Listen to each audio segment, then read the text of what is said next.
السلام عليكم ورحمة الله وبركاته.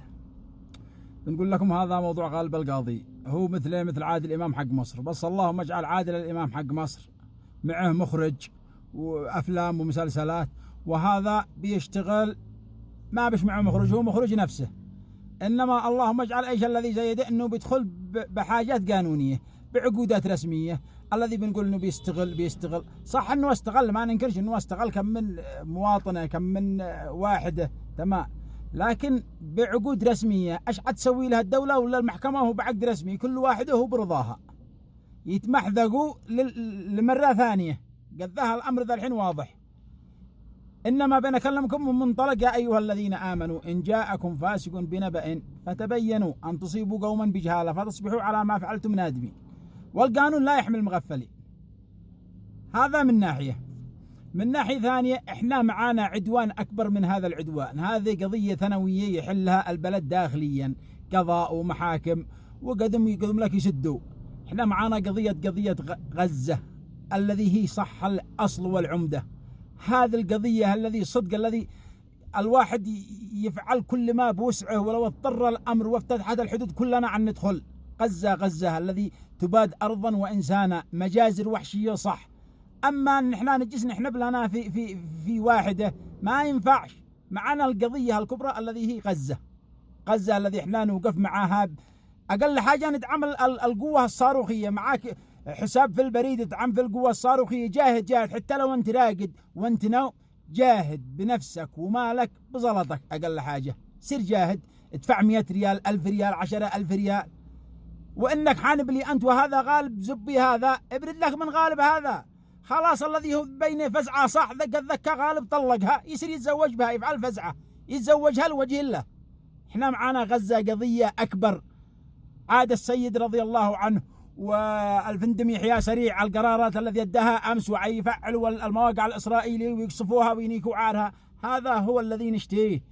اما بالنسبه لهذه القضايا الخزعبلة، هذه هي قضايا انسانيه داخل اليمن حتى تحلها القضايا والمحاكم. الحمد لله عذك الادميه بخير. هي كانت سايره معه للحديده وللحديده وللمحويت. المهم كانت سايره توظف مع منظمه. انت عارف ايش معنى حكايه منظمه يا اخي العزيز يا برزات؟ المنظمات هذه هي الحرب الناعمة الذي وجدت في اليمن. هي مثلها مثل أي سفارة. السفارة الأمريكية هذولا كلهم سفارات مخابرات. دحين غيروا بدل السفارات منظمات. المنظمات هذه استخبارية وتستقطب أجمل وأحلى فتيات اليمن. ليش حرب ناعمة؟ لأنك تشوف الذي دحين موظفة مع منظمة، مسح ميداني في الحديدة، مسح ميداني في حجة، مسح ميداني. هل معاها محرم يا أخي العزيز؟ بينما إحنا أمة مسلمة ما تحرك الواحد حتى تحج إلا بمحرم. وهذا قد من البيضاء ما وصلوا للحديدة لو قد معاهم عقد رسمي. من أين لك هذا؟ إن إحنا نكون نسمي الأسماء بمسمياتها، نسمي الأسماء بمسمياتها.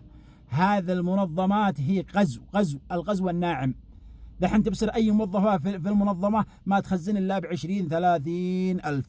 المهم والشيشة الإلكترونية والشيشة الذي زي المعدل 12/7 والحركات من أين لك هذا؟ أمد يستقطبوا أجمل فتيات اليمن. حرب ناعمة. تحس الذي في المنظمة ما بش عندها لا عد غيره ولا عد، مع احترامي ل5% فقط. أما الباقيين قدم منخرطات. تمام. فإحنا نكون نعقل. الوعي مطلوب. لا بارك الله بعد العرض بالمال. لا قد النساء يجمعين الأموال. لا بارك الله بعد العرض بالمال. يا أيها الذين اتقوا الله. ما عشان أداري ما هي هذه الآية، نسيتها والله نسيتها. تمام. المهم تحياتي لكم. غزة هي الأساس، هي الذي نفعل لها الترندات الإعلانات ونفعل لها كل حاجة. غزة التي في القلب الذي تباد أرضا وإنسانا. ما عليكم من المطلقات والحوانق. خلاص ما عبش معنا عمل. أنتم داريين. أقول لكم على ملاحظة. تمام. نحن أولو قوة وبأس شديد. أنتم دارين هذا آية من الله عز وجل. ليش؟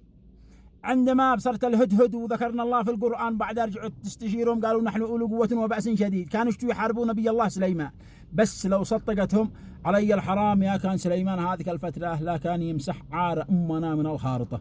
سخر الله لها الجن والعفاريت والشجر والحجر، كل حاجة كان مسخر بأمره. وعادهم قالوا لها نحن أولو قوة وبأس شديد. أف يا علي برمات.